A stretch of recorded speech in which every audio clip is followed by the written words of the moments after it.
JP introduction to task អីគេទៅជា task តើតាធ្វើយ៉ាងដូចមានន័យថាថាហេតុអីបានយើងត្រូវធ្វើ task អញ្ចឹង task ដែលយើងនិយាយពាក្យថា task ដែលយើង DAX ហ្នឹងគឺពាក្យពេចន៍របស់វាគឺ data analysis expression ន័យថាយើង create ទៅលើ new user create ទៅលើយើងបន្តទៀត based on ទៅលើ data ដែលយើងមានហើយយើងទៅលើការ collect តាមភាពរបស់យើងហ្នឹងយើងនឹងយល់ដឹងអំពីហេតុអីបានយើងត្រូវប្រើ data ជាអីហើយយើងប្រើការ collect data ហើយយើងយល់ពី data throw context ហើយយើងនឹង import ទៅលើ new user អញ្ចឹងយើងអាចនិយាយឲ្យយើងដឹងឲ្យ data គឺជាការឡើងពេលណាយើងប្រើវានៅពេលណាយើងទៅស្ដាយយើងឃើញថា data គឺជា powerful formula language មួយដែលយើងប្រើនៅក្នុង Power BI យើងឃើញនៅក្នុង Excel វាក៏យើងមានទៅលើ function formula យើងតែវាដែរហើយនៅក្នុង Power BI សម្រាប់យើង create ទៅលើ new user របស់យើង new table របស់យើងនេះក៏យើងមានទៅលើ data formula របស់យើងដែរវាបើយើងនិយាយស្រួលស្ដាប់វាដូចជាភាសាមួយដែលយើងសម្រាប់ចងបូកសរុបធ្វើអ្វីមួយបន្ថែមទៀតទៅលើ table របស់យើងនឹងឯងហើយទៅយើង data យើងអាច analyze ហើយយើងអាចធ្វើទៅលើ Power យើងហើយម្យ៉ាងទៀតនៅក្នុង data របស់យើងជាទូទៅរាល់ដងយើងតែងតែ create ទៅលើ calculate ទៅលើ data របស់យើងមួយអញ្ចឹងក្នុង calculate របស់យើង data របស់យើងគឺយើងអាច create វាបានក៏ដោយសារតែយើងមាន relationship ដែរអញ្ចឹងដូចដែលយើងឃើញនៅក្នុងលំហាត់របស់យើងមុនហ្នឹងបាទដើម្បីយើង create ទៅលើ data នោះមួយបានយើងក៏ភ្ជាប់ relationship វានឹងហើយដែរបាទយើងអាច create ដែរអញ្ចឹងវាដែលយើងធ្វើ data ហ្នឹងគឺមានន័យថាយើងកំពុងធ្វើ dynamic report ដូច title dynamic របស់យើងម្ដងក៏យើង create ទៅ data ហ្នឹងគឺវា dynamic ហើយហេតុអីយើងត្រូវប្រើ data វាជួយយើងខ្លះយើងត្រូវប្រើវាអញ្ចឹង data power augmentation គឺមានន័យថាយើងអាចផ្សំអញ្ចឹង data set របស់យើង load data មកយើងមានច្រើនទៅលើ data set របស់យើងមួយ column របស់យើងមានរាប់រយម៉ឺន row អញ្ចឹងទៅយើងចង់ផ្សំទៅលើ data របស់យើងថាយើងផ្សំទៅលើ data set យើងចង់ដឹង average ទៅលើ data របស់យើងហ្នឹងប្រហែលយើងមាន data formula យើងគ្រាន់តែវាយទៅលើឈ្មោះយើងថា total set អីចឹងទៅស្មើផ្សំទៅតាមគឺជា function យើងទៅបញ្ចូលតាមហើយមួយទៀតក៏យើងទៅលើ data model efficiency អញ្ចឹងវាមានប្រសិទ្ធភាពក្នុងការប្រើប្រាស់របស់យើងទៅលើ data structure របស់យើងហ្នឹងនៅពេលដែលយើងប្រើណាយើងអាចជួយសម្រាលដល់យើងមួយទៀតដែរគឺយើងអាច quick ទៅលើ performance data របស់យើងកាន់តែលឿនពីសារតែពេលខ្លះយើងឃើញតែឲ្យ data របស់យើងមិនមែនមានតែមួយ table ទៅលើ data ហ្នឹងទៅយើងនឹងអាច filter ទាំងអស់ហ្នឹងពី3 table ហ្នឹងចូលមួយគ្នាបានតិចមុនហ្នឹងយើង create table មួយដែរហើយយើងcombine វាចូលទៅក្នុង4 sorry ដែលយើងប្រើ3 table ចូលគ្នាដើម្បីបង្កើត table ហើយទៀត logic របស់វាគឺទៅលើយើងអាច across ទៅលើ multiple នេះបាទ multiple កាតរបស់យើងដូចជាយើង add 4កាតទៅលើ dashboard របស់យើងអញ្ចឹងយើងអាចយើងនៅពេលដែលយើង create new user យើងប៉ះទៅលើ slide យើងនឹងអាច filter across report របស់យើងអាច across ទៅលើ page បានទៀតបើសិនយើង allow វាហើយនឹង add one លើ analyze វាទៀតយើងអាច create ទៅលើ flexible filter របស់យើងចង់ឲ្យបែបម៉េចហើយយើងអាច show ដូចជាពេលខ្លះយើងអាច create នឹងដោយវាបើសិនជាវាកើនឡើងខ្លាំងឲ្យវាចេញពណ៌ក្រហមពណ៌ខៀវអញ្ចឹងទៅ based on ទៅលើ concept design របស់យើងដែរហើយតើ key data នឹង data នៅក្នុង Power BI និង Excel វាខុសគ្នាយ៉ាងចឹង data នៅក្នុង Excel និង data នៅក្នុង Power BI វាខុសគ្នាផងថា data គឺយើងសរសេរនៅក្នុង create new user ឬក៏ filter tab ដែលយើងតែម្ដងហើយនៅក្នុងExcel របស់យើងនៅពេលដែលយើងសរសេរនៅ formula ហ្នឹងយើងត្រូវ click យើងតែង click ទៅលើ cell មួយថា cell reference ថា A5 A6 ដល់ A10 A ចឹងទៅវាថាទៅលើ reference cell នីមួយៗតែបើលើ data របស់យើងវិញគឺយើងប្រើវាដោយ filter យើងបើសិនជាយើងចង់ filter ទៅលើឈ្មោះស្អីមួយយើងចង់ filter ទៅលើខែអីមួយយើងអាច specific ទៅវាខែទៅបើយើងចង់ filter ផ្សេងទៀតយើងអាច filter ដូចយើងម្ដងដូចយើងធ្វើ product color មួយដែរចឹងយើង filter ទៅលើ product color ដូចជា black ដល់អូនចឹងទៅនឹងវាខុសគ្នារវាង data នៅក្នុង Power BI ហើយនិង Excel នេះទៅអញ្ចឹងហើយមួយទៀតទៅលើ syntax អញ្ចឹងយើងអាចឃើញ syntax នៅក្នុង data Power BI អញ្ចឹងនៅក្នុងយើងមាន relate ដែលយើងបានប្រើមុនហ្នឹងហើយយើងមាន calculate ដែលយើងប្រើនឹងមុនហ្នឹងដែរហើយបន្តទៀតយើងប្រើ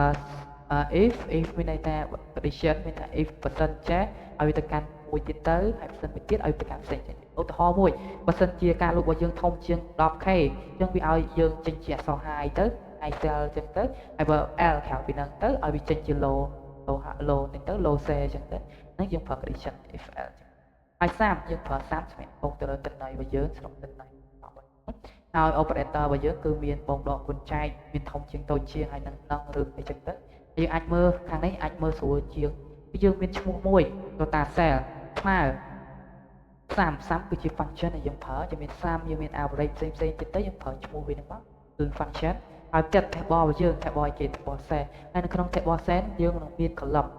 តែ amount ជាងដូចយើងប្រើនៅក្នុងមិញហ្នឹងយើងប្រើ30 amount របស់យើងមិញហ្នឹងអញ្ចឹងនៅក្នុង table cell របស់យើងប្រកាសជាឃើញហើយមាន column amount ហ្នឹងនេះគឺជាតាក់របស់ dash ហើយមួយទៀតតើនេះគឺជា example dash មួយដែរនៅពេលដែលយើងចង់គុណទៅលើ dash ហ្នឹងយើងឃើញហើយ cell total អញ្ចឹង cell total របស់យើងយក2ចំនួននៃការលក់បាន1លក់បាន2អញ្ចឹងទៅជាមួយនឹង unit price អញ្ចឹងមួយ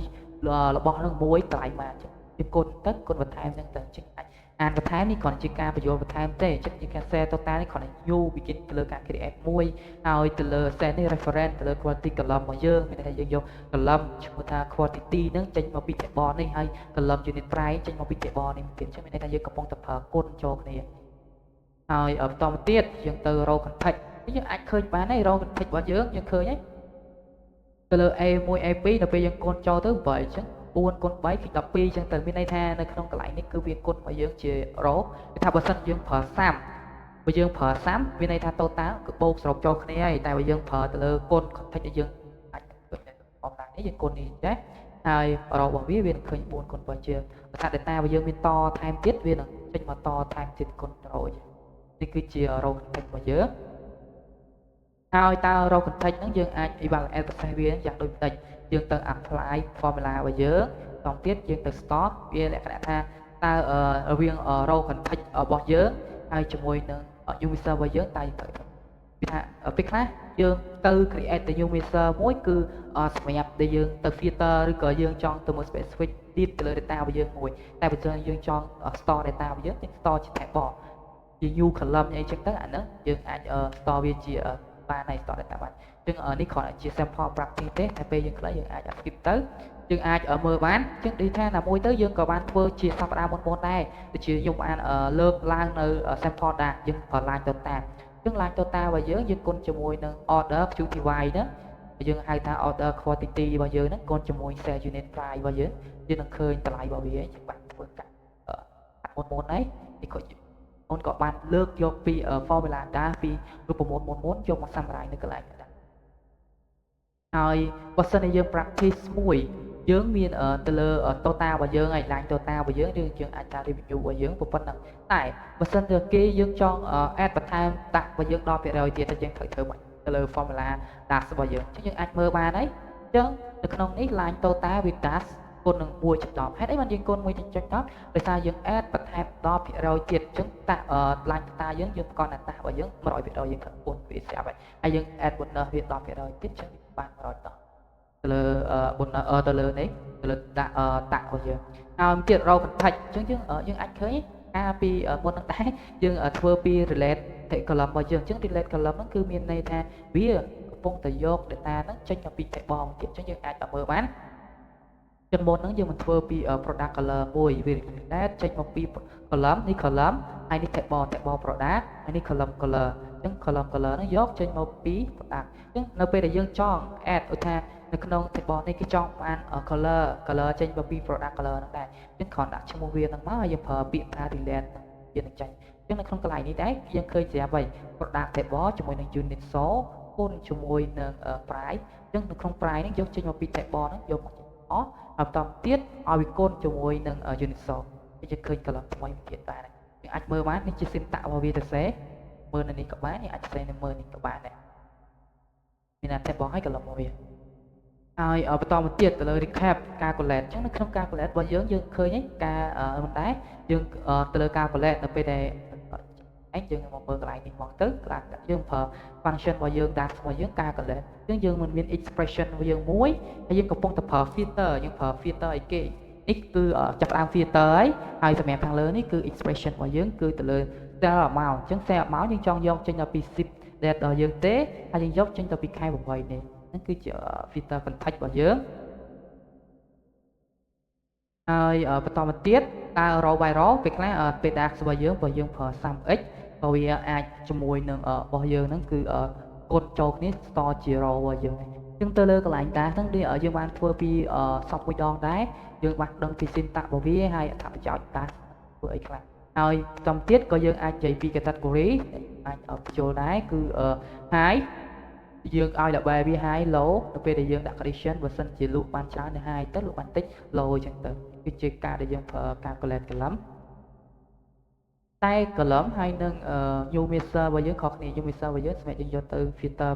មើលតែដល់ពេល column យើង restore data របស់យើងនៅក្នុង column data set របស់យើងនៅក្នុង row របស់យើងហើយនេះ sample របស់យើងគឺ order category បើសិនបើ cell align ទៅតាមធំជាង1000យើងឲ្យវា high ហើយបើសិនជាក្រៅពីហ្នឹង standard ហើយយើងមើលយើងអាចបើសិនអានេះប្រសិនបើការលក់របស់យើងនឹងធំជាង1000វានឹងចេញ high ហើយ comma មួយទៀតហ្នឹងគឺមានន័យថាវាផ្ដាច់ចេញហើយអញ្ចឹងបើសិនជាកន្លែងនេះដាក់ standard បើសិនជាកន្លែងនេះយើងដាក់ low អញ្ចឹងក្រៅពី